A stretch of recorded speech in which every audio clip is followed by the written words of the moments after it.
Kerajaan itu terkena sebuah wabah yang menyebabkan banyak warganya meninggal, baik dari kalangan kerajaan maupun rakyat biasa. Keluarga sederhana itu pun ikut terkena wabah. 4 anggota keluarganya meninggal dan menyisakan si bungsu, Inyoman Jayapradha.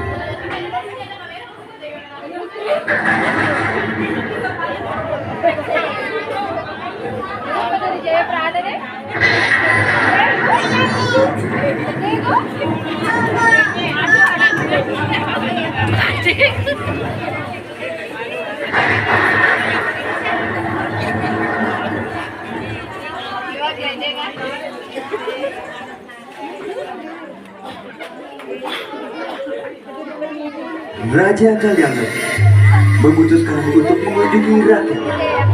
Saat melakukan kunjungan, Raja merasa iba terhadap Jayapradha yang pada saat itu tengah menangisi kematian kedua orang tua dan kedua saudara, hingga membuatnya ingin menjadikan Jayapradha sebagai anak-anak.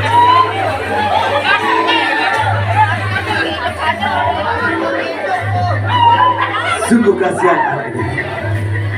Sebaiknya aku angkat saja anak ini sebagai putra. Hei anak kecil, siapa namamu? Jangan tangisi kematian orang tuamu. Mari ikut aku ke kerajaan.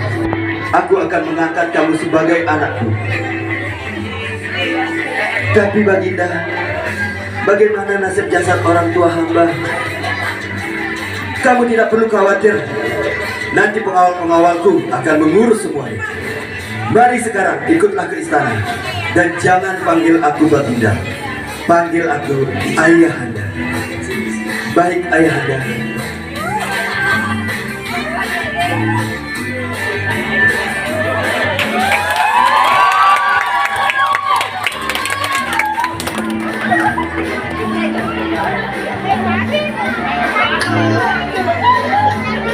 Nyai banyak teman serta sangat disayang oleh raja.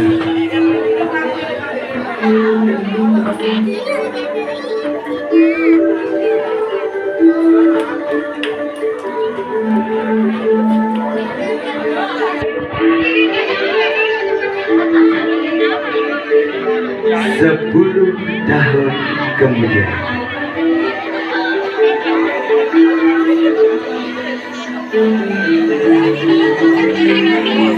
Jayapradha tumbuh dewasa. Jayapradha tumbuh menjadi seorang pemuda tampan yang lihai bertarung. Banyak gadis-gadis yang diam-diam memendam perasaan pada Jayapradha. Melihat itu, lantas raja memerintahkan Jayapradha memilih dayang-dayang istana atau gadis di luar istana untuk dijadikan pendamping.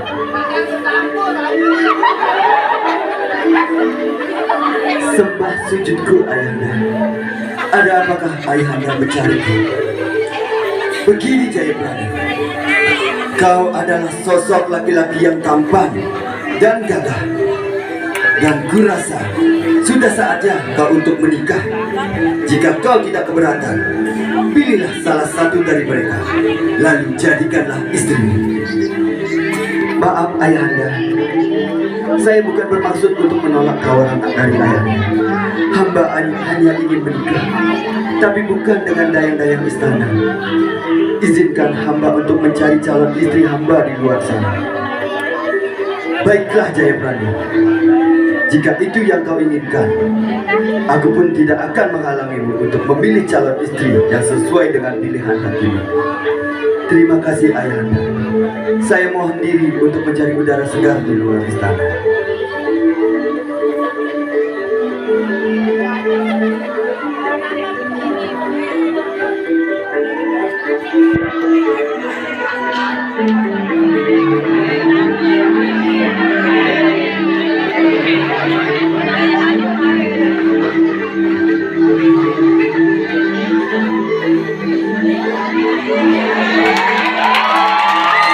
Jayapradha pun keluar dari istana sambil berjalan di pasar dari arah yang berlawanan. datanglah Layon Sari yang berjalan sambil sibuk berbelanja.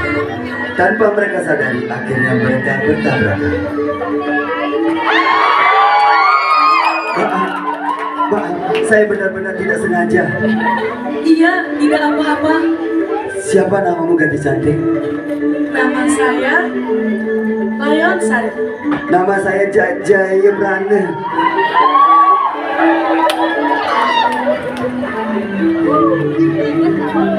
Jaya Brana pun terpesona melihat kecantikan dan keramat tamahan Layon Sari. Ia jatuh hati kepadanya. Setelah pulang dari mencari udara segar, Jaya Brana memberitahukan pada Raja Kalyang bahwa ia telah menemukan calon istri.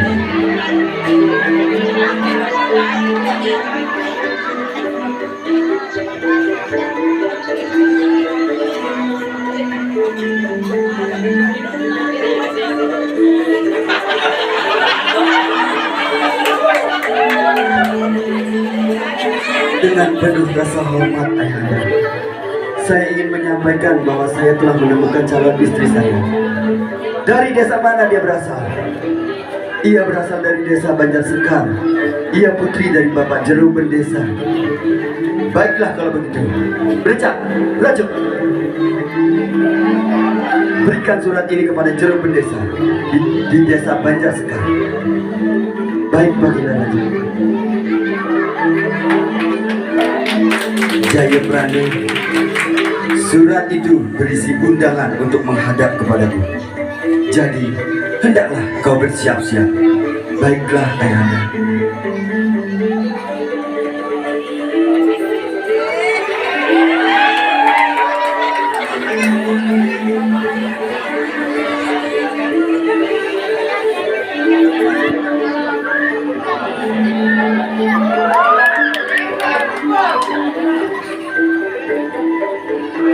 Bapak Layon Sari telah menerima surat dan langsung membacanya.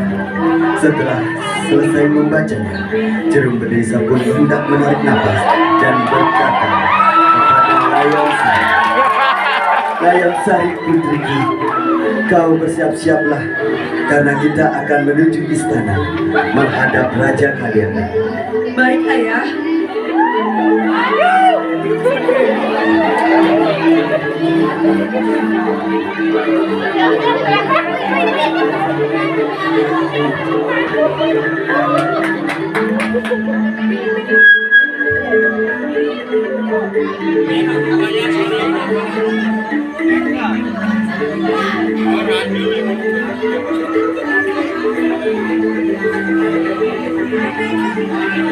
Setiba di istana, Layon Sari dan bapaknya langsung menghadap raja.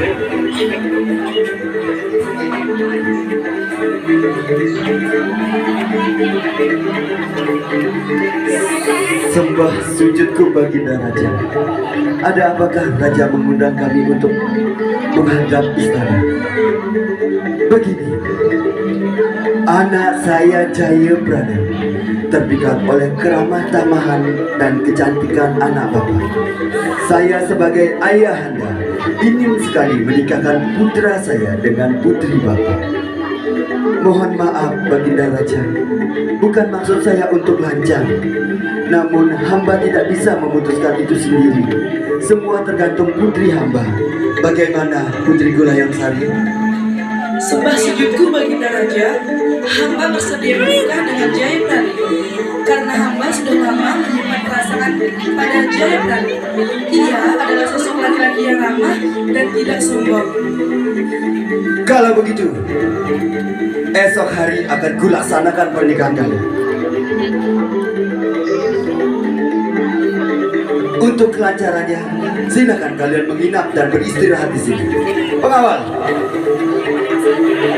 ada apa Baginda Raja? Antarkan keluarga ini di kamar peristirahatan mereka.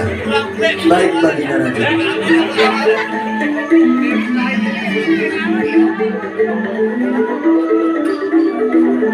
Dan kau Jaya Brana,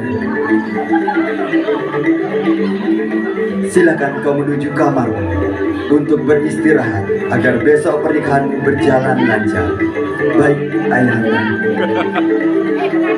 Jaya Brana itu.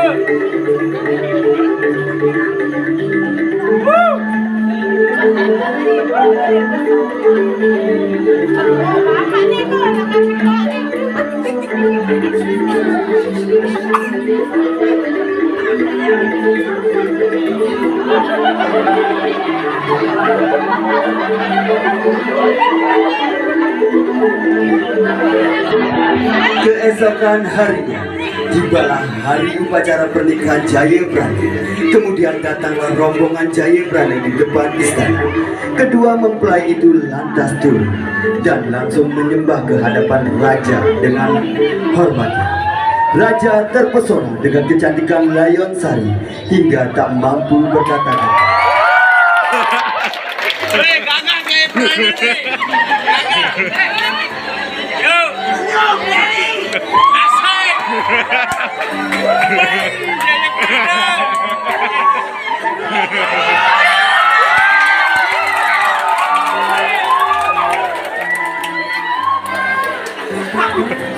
Sembah sujudku ayahanda.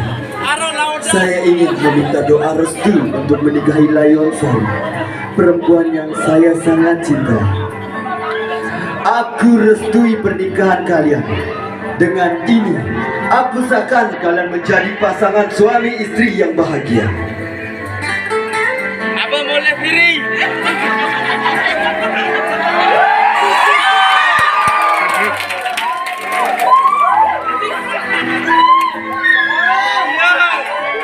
Terus, mesin enggak.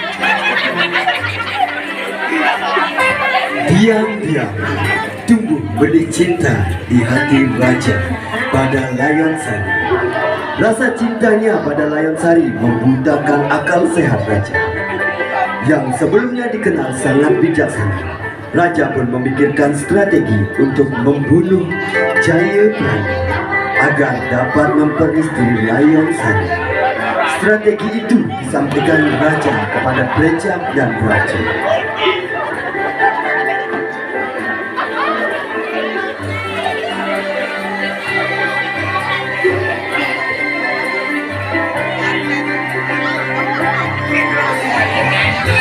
Raja, Raja,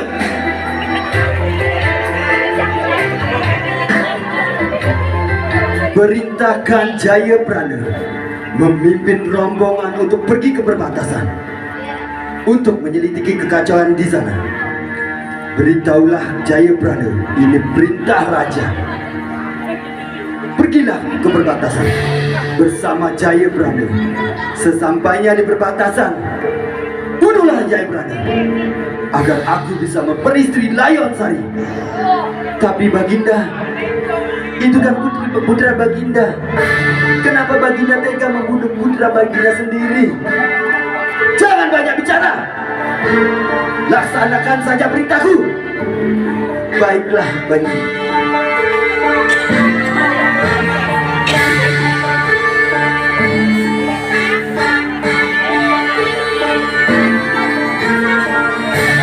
Datanglah utusan kerajaan ke rumah Jayabrana yang menyampaikan titah raja agar Jayabrana menuruti apa yang diperintahkan pemimpin rombongan bersama Brejak Braja pergi ke perbatasan. Aduh Kang, aduh aja. Istriku, izinkanlah aku pergi ke perbatasan. Tidak, suamiku. Jangan kau ragukan aku. Aku pasti akan kembali, istriku. Tidak, suamiku. Aku tidak Maafkan. akan membiarkanmu pergi. Maafkan aku, istriku. Tidak, suamiku. Suamiku tidak. Suamiku.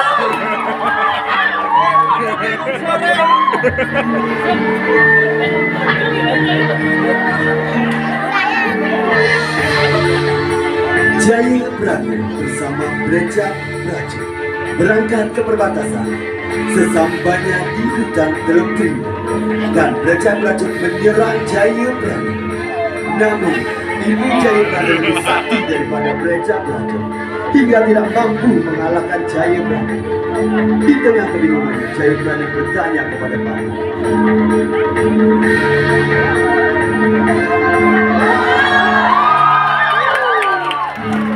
Pati, mengapa kau ingin membunuhku?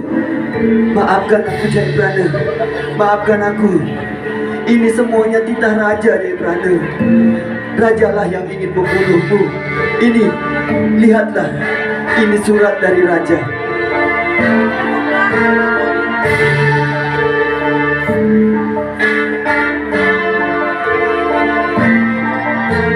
Hai engkau Jayabrandu, manusia tidak berguna. Berjalanlah, berjalanlah engkau. Akulah yang menyuruh membunuh kau. Dosamu sangat besar. Kau melampaui titah raja. Istrimu sungguh milik orang besar. Ku ambil, ku jadikan istri raja. Serahkan jiwamu sekarang. Jangan engkau melawan. Layon Sari jangan kau kenang. Ku beristri hingga akhir zaman. Jayabrandu menangis kesejukan membaca surat tersebut. Lakukanlah Patih. Bila ini memang titah raja, saya siap dicabut nyawanya demi kepentingan raja. Dulu beliaulah yang merawat dan membesarkan saya. Kini beliau pula yang ingin membunuh saya. Dalam duduknya, Jayabrandu menyerahkan keris sakti. Patih, jika saya sudah mati,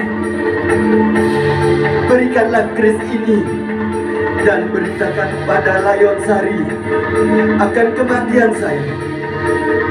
Ini sebagai bukti kesetiaanku pada titah raja. Setelah menerima keris itu, dengan mudahnya Patih beracak-beracuk membunuh Jayabrandu. Darah mengumpul, namun tidak jatuh dalam bumi, malah mewangi semerbak.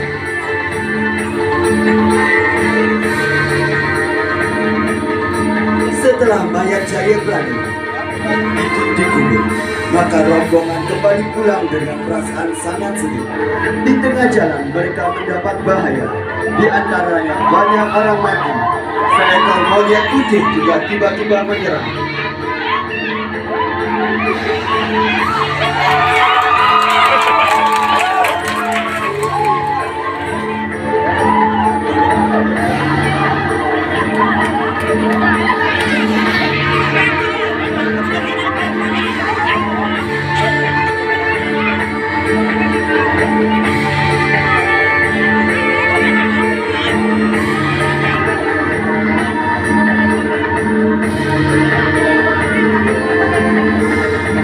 Layon Sari dan adiknya gelisah setia menanti kedatangan Jayabrandu. Kenapa lama sekali suamiku datang? Aku sangat mengkhawatirkannya. Sabarlah kakak, nanti kita tanyakan kepada Setibanya beracak-beracuk di kediaman Jayabrandu, mereka langsung menemui Layon Sari dan menceritakan kematian Jayabrandu. Beracak, mana suamiku? Kenapa kalian hanya pulang berdua saja? Maafkan kami Layon Sari. Jayabrandu telah kalah berperang di perbatasan dan meninggal. Tidak mungkin, suamiku adalah kesatria yang tangguh. Dia tidak mungkin mati terbunuh. Ini pasti hanya rencana kalian untuk membunuh suamiku. Apa yang aku katakan ini benar adanya, karena aku menyaksikan dengan mata kepalaku sendiri. Lihatlah ini. Ini keris milik Jayabrandu yang sudah berisi darah. Aku tidak percaya suamiku mati. Kabar tewasnya Jayabrandu pun sampai ke telinga raja. Dengan apa-apa, raja segera menghampiri Layon Sari di rumah. Layon Sari, suamimu Jayabrandu sudah tewas. Untuk apa kau tangisi kepergian Jayabrandu? Lebih baik kau menikah saja denganku. Akan kujadikan kau permaisuri di istana. Sekarang aku akan menjadikanmu istri. Tidak, aku tidak ingin menikah denganmu raja. Pasti ini semua rencanamu untuk membunuh suamiku. Seketika, Layon Sari mengambil keris Jayabrandu dari beracak-beracuk dan langsung menusukkan keris itu di jantung Layon Sari.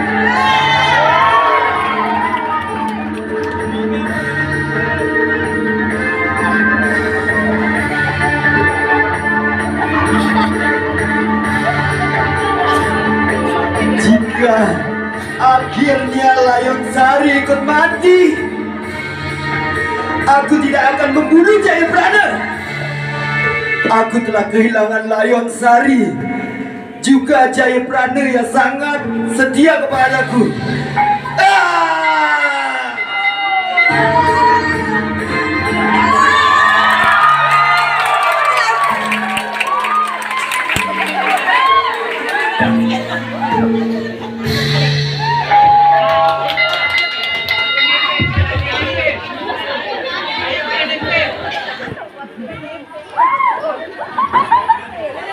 Rakyat sekitar membawa jasad yang mewangi tersebut untuk ditempatkan di sebelah jasad Jayabrana agar selamanya kedua kekasih ini dapat selalu bersama.